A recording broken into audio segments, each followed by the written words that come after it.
Attitudes toward success. On the face of it, Rawls's non-meritocratic way of thinking about economic success should be humbling for the successful and consoling for the disadvantaged. It should restrain the tendency toward meritocratic hubris among elites and prevent the loss of self-esteem for those who lack power or wealth. If I truly believe my success is due to my good fortune, rather than my own doing, I am more likely to feel an obligation to share this good fortune with others. These sentiments are in short supply these days. Humility among the successful is not a prominent feature of contemporary social and economic life. One impetus to populist backlash is a widespread sense among working people that elites look down on them. To the extent this is the case, it could simply show that the contemporary welfare state falls short of Rawls's idea of a just society. Or it could suggest that egalitarian liberalism does not challenge the self-satisfaction of elites after all. It is certainly true that the contemporary welfare state, especially in the United States, does not live up to Rawls's vision of a just society. Many of the inequalities of income and power we witness today do not arise from a system of fair equality of opportunity or work to the advantage of the least well-off. This leads liberals to interpret working-class resentment against elites as a complaint about injustice. If this is the only basis of anger against elites, the solution is to double down on the project of expanding opportunity and improving the economic prospects of the least well-off. But this is not the only way of interpreting the populist backlash against elites. The hubristic attitudes toward success that invite this backlash could well be fueled by the sense of entitlement that Rawls's philosophy affirms, even as it rejects moral desert. For consider, even a society that is perfectly just, as Rawls defines justice, admits certain inequalities, those that result from fair equality of opportunity and that work to the advantage of the least well-off. Imagine how, consistent with Rawlsian principles, a wealthy CEO could justify his or her advantages to a lower-paid worker on the factory floor. I am not worthier than you, nor morally deserving of the privileged position I hold. My generous compensation package is simply an incentive necessary to induce me, and others like me, to develop our talents for the benefit of all. It is not your fault that you lack the talent society needs, nor is it my doing that I have such talents in abundance. This is why some of my income is taxed away to help people like you. I do not morally deserve my superior pay and position, but I am entitled to them under fair rules of social cooperation. And remember, you and I would have agreed to these rules had we thought about the matter before we knew who would land on top and who at the bottom. So please do not resent me. My privileges make you better off than you would otherwise be. The inequality you find galling is for your own good. To be sure, this rationale would not justify all inequalities of income, wealth, power, and opportunity that exist today. What it reveals, however, is that meritocratic attitudes toward success are not necessarily softened or displaced by liberal theories of distributive justice. Entitlements to legitimate expectations may be as potent a source of meritocratic hubris and working-class resentment as claims based on merit, virtue, or desert. Recall the analogy with punishment. Even if the reason for punishing theft is to uphold the institution of property, a characteristic side effect of such punishment is to stigmatize thieves. Similarly, even if the reason for paying surgeons more than janitors is that such pay differentials are part of a just basic structure that works to the advantage of the least well-off, a predictable side effect of such pay differentials is to honor the special talents and contributions of surgeons. Over time, these normative side effects shape attitudes toward success and failure that are hard to distinguish from meritocratic ones. Social esteem flows almost ineluctably to those who enjoy economic and educational advantages, especially if they earn those advantages under fair terms of social cooperation. Liberals might reply that provided all members of society are accorded equal respect as citizens, the allocation of social esteem is not a political matter. Deciding what abilities and achievements are worthy of admiration is a matter of social norms and personal values, a matter of the good, not the right. But this reply overlooks the fact that the allocation of honor and recognition is a political question of central importance and has long been regarded as such. Aristotle considered justice to be mainly about the distribution of offices and honors, not the distribution of income and wealth.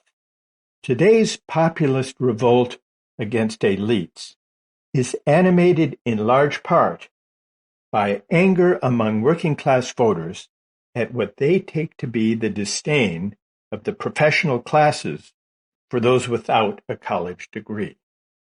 Insisting on the priority of the right over the good makes social esteem a matter of personal morality, and so blinds liberals to the politics of hubris and humiliation. But it is folly to insist that the condescending attitudes of the credentialed professional classes toward blue-collar workers is a matter of social norms that politics cannot or should not address. Questions of honor and recognition cannot be neatly separated from questions of distributive justice. This is especially true when it turns out that patronizing attitudes toward the disadvantaged are implicit in the case for compensating them. Sometimes these attitudes find explicit expression. As Thomas Nagel, a liberal egalitarian philosopher, has written, when racial and sexual injustice have been reduced, we shall still be left with the great injustice of the smart and the dumb, who are so differently rewarded for comparable effort. The smart and the dumb is a telling phrase. It confirms populists' worst suspicions about liberal elites. Far from the democratic sensibility of Rawls, who seeks a society in which we share one another's fate, Nagel's phrase lays bare the meritocratic hubris to which some versions of welfare state liberalism are prone. Chance and choice. The tendency of welfare state liberalism to fuel the politics of hubris and humiliation became more explicit in the work of liberal egalitarian philosophers of the 1980s and 1990s. Building on Rawls's argument that the distribution of talents is arbitrary from a moral point of view, these philosophers argued that a just society should compensate people for bad luck of all kinds, being born poor, disabled, or with meager talents, or suffering accidents and misfortunes in the course of life.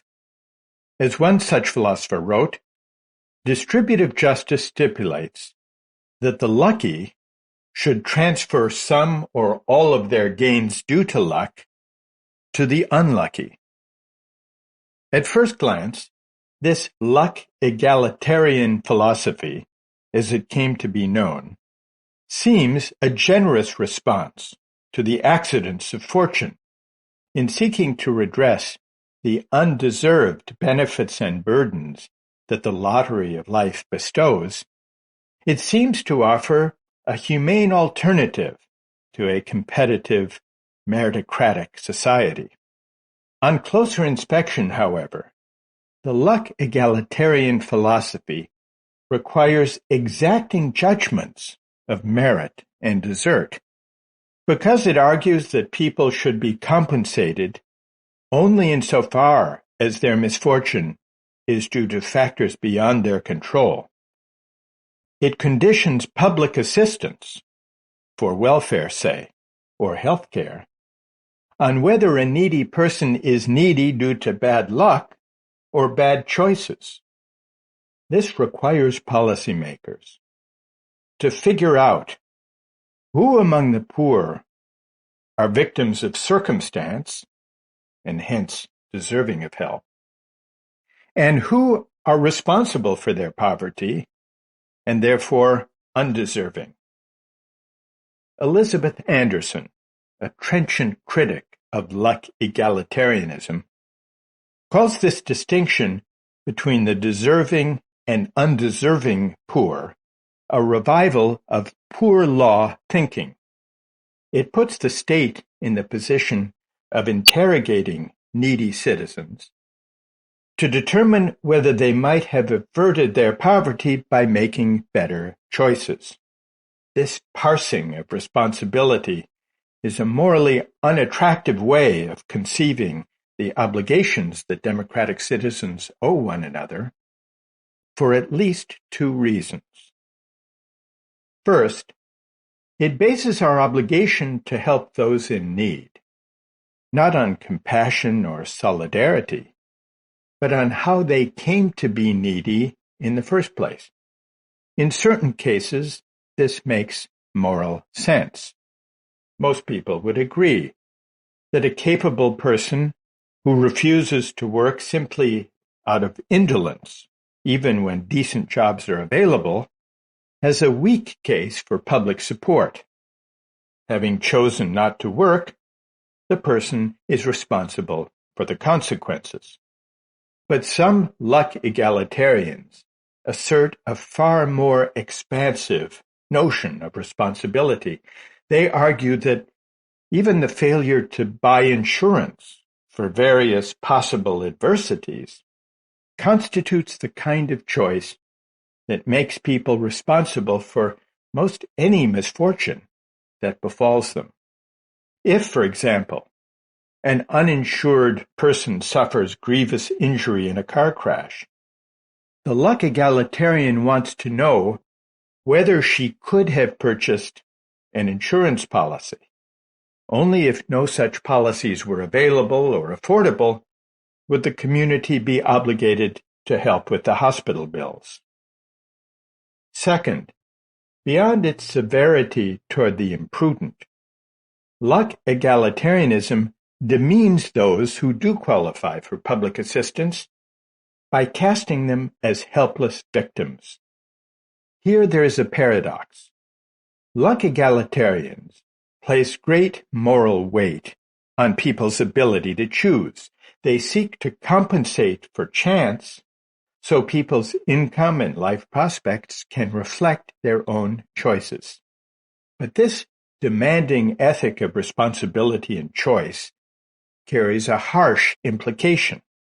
Those who need help must be able to show that their neediness is not their own doing. To qualify for public assistance, they must present themselves and conceive of themselves as victims of forces beyond their control. This perverse incentive spills beyond the self-image of the claimants into the terms of public discourse. Liberals who defend the welfare state on the basis of luck egalitarianism are led, almost unavoidably, to a rhetoric of victimhood that views welfare recipients as lacking agency, as incapable of acting responsibly. But helping the disadvantaged on the grounds that they are victims of circumstances beyond their control carries a high moral and civic price. It supports the disparaging view that welfare recipients have little to contribute and are incapable of acting responsibly. And as Anderson rightly observes, denying that those in need of public support can exercise meaningful choice is hard to reconcile with respecting them as equal citizens, capable of sharing in self-government. In short, luck egalitarianism offers no aid to those it labels irresponsible and humiliating aid to those it labels innately inferior, Anderson writes. Like the poor law regime, it abandons those disadvantaged through their own choices to their miserable fates, and defines the deserving disadvantaged in terms of their innate inferiority of talent, intelligence, ability, or social appeal. As with other versions of liberalism, the luck egalitarian philosophy begins by rejecting merit and desert as the basis of justice, but ends by reasserting meritocratic attitudes and norms with a vengeance. For Rawls, these norms re-enter in the guise of entitlements to legitimate expectations. For the luck egalitarians, they enter through an emphasis on individual choice and personal responsibility. The notion that we do not deserve the benefits and burdens that flow from luck, including the luck of having or lacking the talent society rewards, seems to undercut the meritocratic notion that under conditions of fair competition, we deserve what we earn. Advantages due to chance, not choice, are undeserved. But the line between chance and choice is complicated by the fact that sometimes people choose to take chances. Skydivers risk life and limb for the thrill.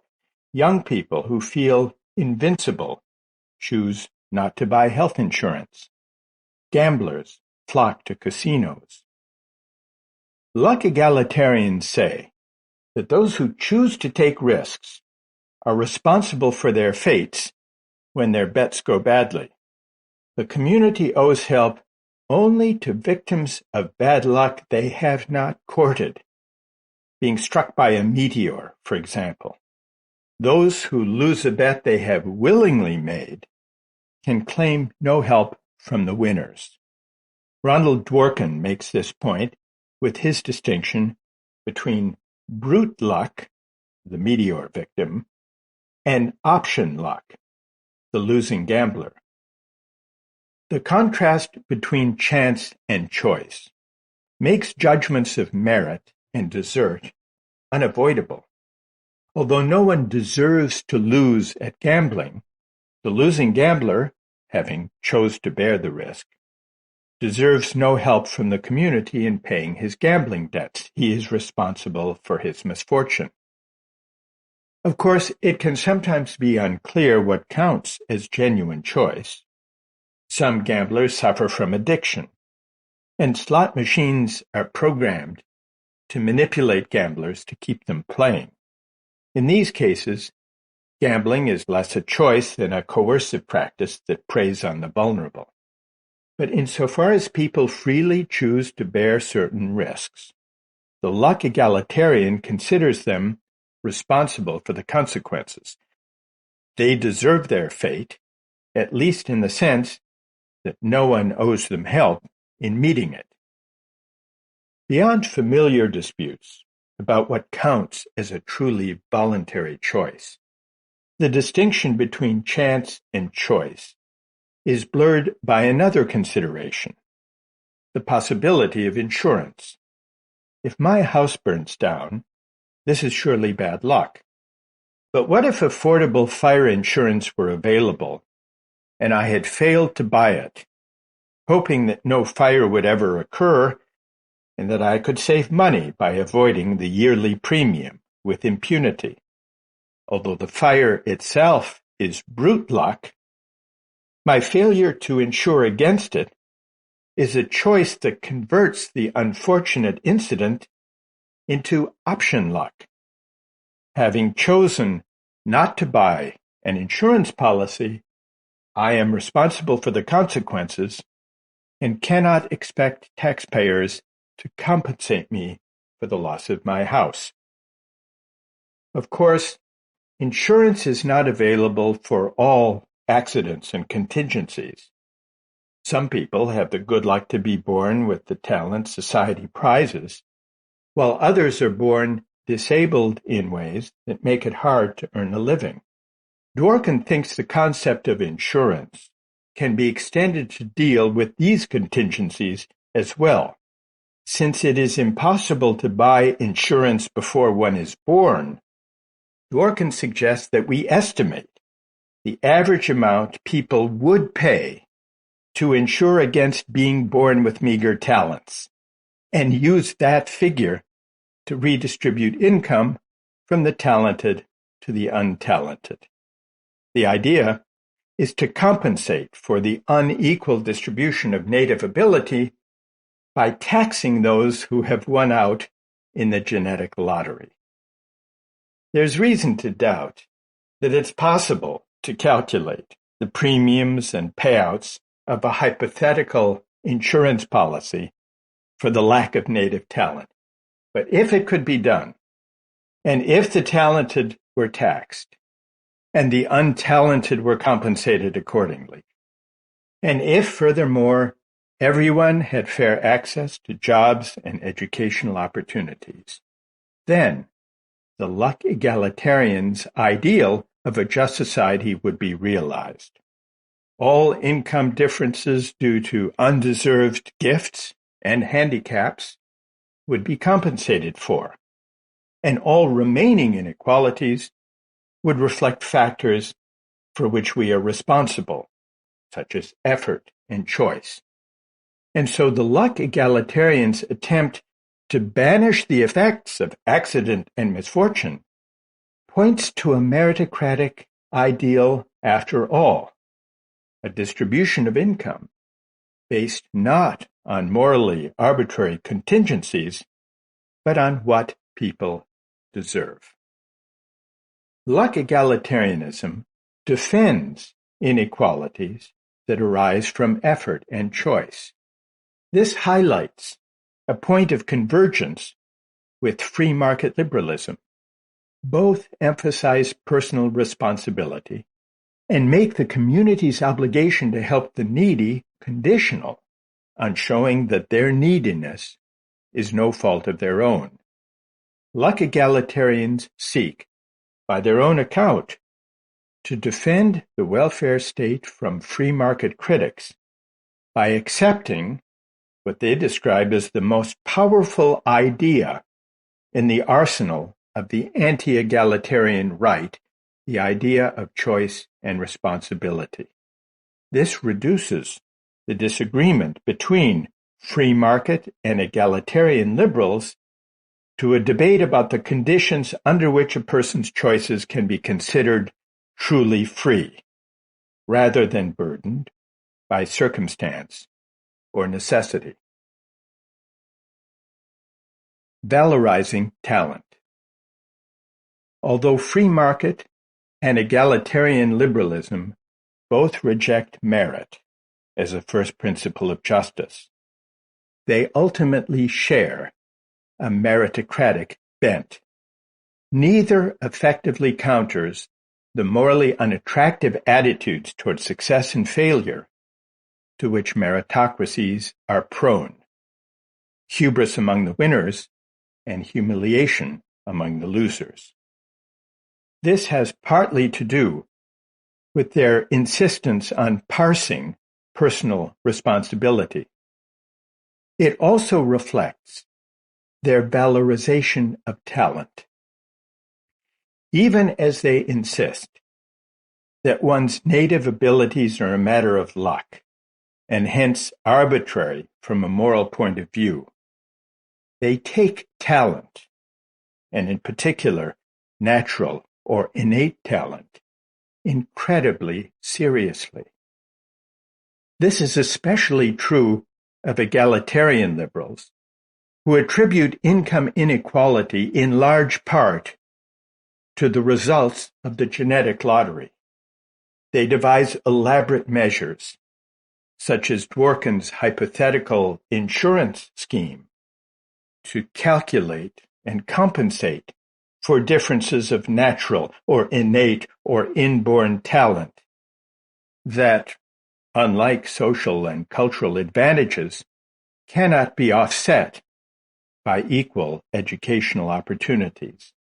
They base the case for redistribution on this biologistic conception of talent as a genetic fact given prior to social arrangements. But this way of conceiving talent as a kind of inborn excellence is a hubristic conceit, even as egalitarian liberals seek to remedy the, quote, great injustice of the smart and the dumb. They valorize the smart and denigrate the dumb. One need not enter the fraught debate about the genetic basis of intelligence in order to see that the staggering inequalities of income and wealth we witness today have little to do with innate differences in intelligence. The notion that the outsized earnings of people who work in finance, business, and elite professions is due to their genetic superiority is far-fetched. While it may be true that the achievements of geniuses such as Einstein or virtuosos such as Mozart are the result of innate gifts, it is absurd to think that such surpassing natural genius is what separates hedge fund managers from high school teachers. As Elizabeth Anderson observes, it is doubtful that inferior native endowments have much to do with observed income inequalities in capitalist economies. Most differences in income are due to the fact, she points out, that society has invested far more in developing some people's talents than others, and that it puts very unequal amounts of capital at the disposal of each worker. Productivity attaches mainly to work roles, not to individuals. Natural talents, undeserved though they be, attract praise in meritocratic societies. This is partly because they are admired for their own sake, but it is also because they are thought to account for the vast winnings of the successful. If a meritocracy enables people to rise as far as their God-given talents will take them, it is tempting to assume that the most successful are the most gifted. But this is a mistake. Success at making money has little to do with native intelligence, if such a thing exists. By fixating on natural talent as a primary source of income inequality, egalitarian liberals exaggerate its role and, inadvertently, enlarge its prestige. Meritocracy's rise. Meritocracy was born as a term of abuse, but became a term of praise and aspiration. New Labour is committed to meritocracy, proclaimed Tony Blair in 1996, the year before he became Prime Minister of Britain. We believe that people should be able to rise by their talents, not by their birth or the advantages of privilege. In 2001, campaigning for a second term, he said his mission was to break down the barriers that hold people back, to create real upward mobility, a society that is open and genuinely based on merit and the equal worth of all. He promised a strictly meritocratic program aimed at opening up economy and society to merit and talent. Michael Young, by then 85 years old, was dismayed. In an essay in The Guardian, he complained that Blair was celebrating an ideal that he, Young, had debunked in his satirical work 4 decades earlier. Young now feared his dark prediction had come true. "I expected," he wrote, "that the poor and the disadvantaged would be done down, and in fact they have been. It is hard indeed, in a society that makes so much of merit, to be judged as having none. No underclass has ever been left as morally naked as that." Meanwhile, the rich and the powerful, insufferably smug, were riding high. If meritocrats believe, as more and more of them are encouraged to do, that their advancement comes from their own merits, they can feel they deserve whatever they can get. As a result, Young wrote, "Inequality has been becoming more grievous with every year that passes, and without a bleat from the leaders of the party who once spoke up so trenchantly and characteristically for greater equality." He did not know what could be done about this more polarized meritocratic society, but he wished that Mr. Blair would drop the word from his public vocabulary, or at least admit to the downside.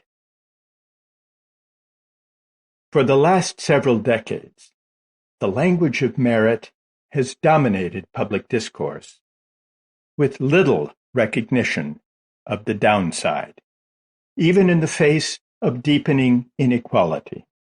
The rhetoric of rising has provided, for mainstream parties of the center-left and center-right, the primary language of moral progress and political improvement.